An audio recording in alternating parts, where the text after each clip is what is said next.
So, 2002 Honda CBR954 blown cylinder.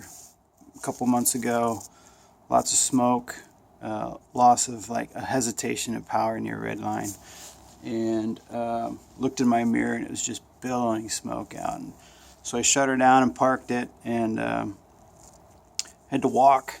Finally got picked up. Hitchhiking anyways, pickup truck, got it back. There was a pool of oil underneath.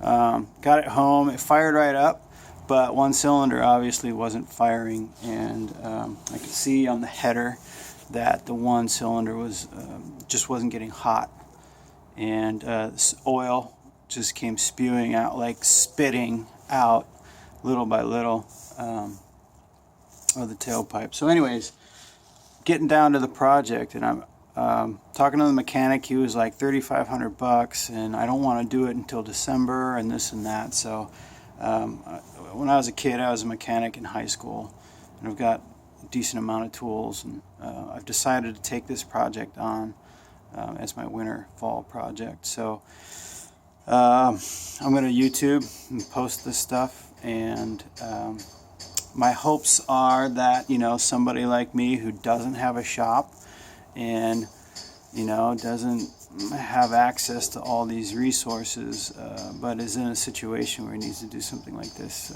it can be done, and it's just going to take patience and some time.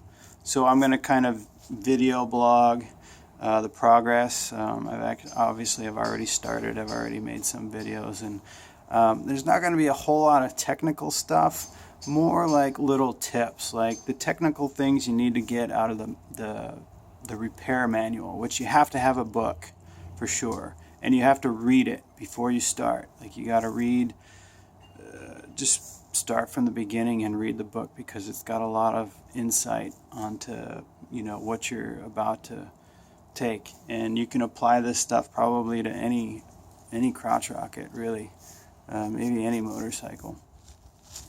So anyways, I hope somebody out there finds this helpful and useful. If not, oh well. I'm sure I'll get something out of it. All right. Thanks for watching.